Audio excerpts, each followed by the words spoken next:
64ാമത് സംസ്ഥാന സ്കൂൾ കലോത്സവത്തിന്റെ 25 വേദികൾക്ക് 25 പൂക്കളുടെ പേരാണ് നൽകിയിട്ടുള്ളത്.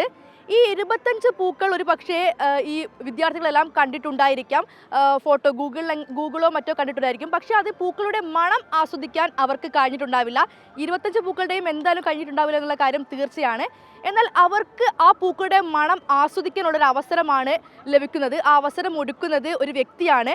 രാജൻ എന്നാണ് ആ ആളുടെ പേര്. പക്ഷെ അതിനു മുമ്പ് ഈ രാജൻ കൊണ്ടുവന്നതാ ഇത് നീലക്കുറിഞ്ഞിയുടെ മണമാണ്. ഇത് തിരിച്ചറിയാൻ കുട്ടികൾക്ക് കഴിയുന്നുണ്ടോ എന്ന് നമുക്കൊന്ന് നോക്കാം. എന്തായാലും ഇവിടെ കുറച്ച് സ്റ്റുഡൻസ് പോലീസിനെ കിട്ടിയിട്ടുണ്ട്. നമ്മുടെ ഈ വേദികൾക്കൊക്കെ 25 പൂക്കളുടെ പേരാണ് കൊടുത്തിട്ടുള്ളത്. ഈ പൂക്കൾ നിങ്ങൾ കണ്ടിട്ടുണ്ടോ? കണ്ടിട്ടുണ്ടാവണം. കണ്ടിട്ടുണ്ടോ? ഇല്ല ഇല്ല ഇല്ല. അതിൻ്റെ ഒക്കെ മണം എന്താണെന്ന് അറിയോ? മണത്ത് നോക്കിയേ. ഇല്ല. ഇത് നീലക്കുറിഞ്ഞിയുടെ മണാണ്. അറിയില്ലല്ലോ. അപ്പോൾ അതാണ് ഇവിടെ 25 പൂക്കളുണ്ട്. പക്ഷേ കുട്ടികൾക്കൊന്നും അതിൻ്റെ മണം എന്താണെന്നൊന്നും പറയാനുള്ള അവസരം കിട്ടിയിട്ടുണ്ടാവില്ല. അപ്പം ആ അവസരം ഒരുക്കുന്ന വ്യക്തി ഇതാണ് രാജൻ. അല്ല ചേട്ടാ, എന്തൊക്കെ മണങ്ങളാണ് ഇപ്പോൾ കയ്യിലുള്ളത്? ഇപ്പോൾ 25 പൂക്കളുടെ മണമാണ് നമ്മൾ കൊണ്ടുവന്നിട്ടുള്ളത്. അതിൽ ചില മണങ്ങളൊക്കെ ലൈറ്റ് മണങ്ങളാണ്, അതുകൊണ്ട് തിരിച്ചറിയാൻ പറ്റില്ല. നമുക്ക് പരിചയത്തിലുള്ള മണം കാണിക്കുമ്പോൾ നിങ്ങൾക്ക് പെട്ടെന്ന് മനസ്സിലാവും. ഇത് നീലക്കുറിഞ്ഞിയുടെ പൂ കണ്ടിട്ടുണ്ടാവും ചിലരൊക്കെ, പക്ഷേ അതിൻ്റെ മണം ഇല്ലെന്ന എല്ലാവരുടെ ധാരണ, എല്ലാവരും വിചാരിച്ചിരിക്കുന്നത്. പക്ഷെ മണമുണ്ട്. ഇത് ചെമ്പകത്തിൻ്റെ മണം. ഇപ്പോൾ ഇത് കൊടുക്കുക പിള്ളേർക്ക്, ഇത് കൊടുത്തിട്ട് ഇത് രണ്ടും തമ്മിൽ എന്താ വ്യത്യാസം നോക്കുക. ഇത് കണ്ട് പരിചയമുള്ള മണം. ഏത് പൂവെന്നറിയോ? ചെമ്പകം ഉണ്ടോണേക്ക് ആ കുട്ടി പറഞ്ഞു, അവർ പറഞ്ഞു, ആൾ പറഞ്ഞു. ഓക്കെ, അപ്പോൾ ചെമ്പകത്തിന്റെ മണം എന്തായാലും തിരിച്ചറിയാൻ വേണ്ടി പറ്റിയിട്ടുണ്ട് അല്ലേ? അപ്പം ചില പൂക്കൾ മണങ്ങളൊക്കെ അറിയാം, ചിലത് അറിയുന്നില്ല.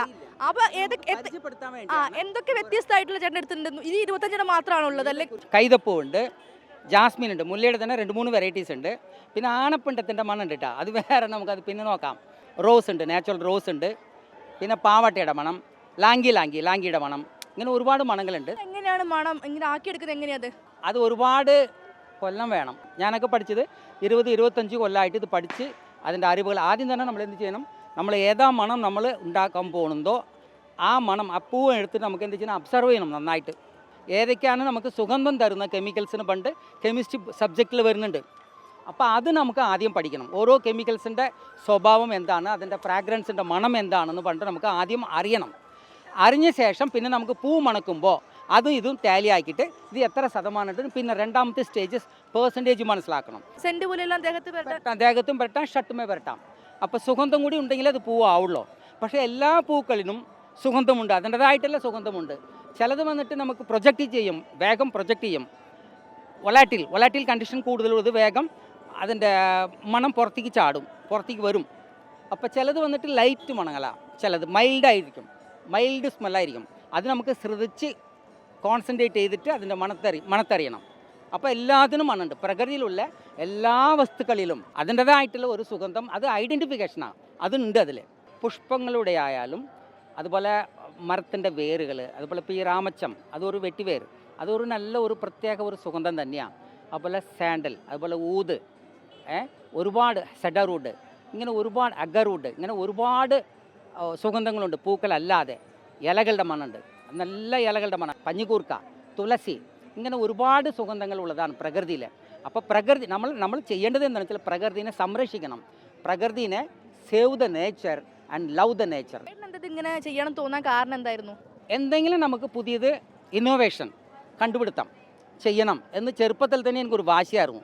അപ്പോൾ ഈ സുഗന്ധമല്ലാതെ ഒരുപാട് ഉൽപ്പന്നങ്ങൾ നമുക്ക് കൺസ്യൂമർ ഹോം കെയർ പ്രൊഡക്റ്റ് നമുക്ക് ചെയ്യാം.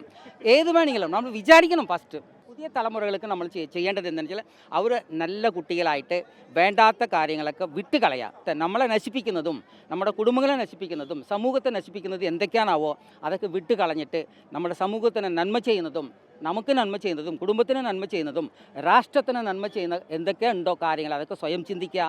എന്തായാലും നല്ലൊരു അവസരമാണ് ചേട്ടൻ കാരണം ഇപ്പോൾ എന്തായാലും ഇവിടെ കലോത്സവ വേദിയിലെത്തുന്ന കുട്ടികൾ ലഭിച്ചിട്ടുള്ളത്. അവർ ഇതുവരെ ആസ്വദിക്കാത്ത പൂക്കളുടെ മണം, അതേപോലെ മറ്റ് തുളസി, എല്ലാത്തിൻ്റെയും മണം ആസ്വദിക്കാനുള്ളൊരു അവസരമാണ് കുട്ടികൾക്ക് കിട്ടിയിരിക്കുന്നത്. കലോത്സവ വേദിയിൽ നിന്നും ക്യാമറാമാൻ അമർജിത് കൽപ്പറ്റയ്ക്കൊപ്പം വർഷ ഗിരീഷ്, അമൃത ന്യൂസ്.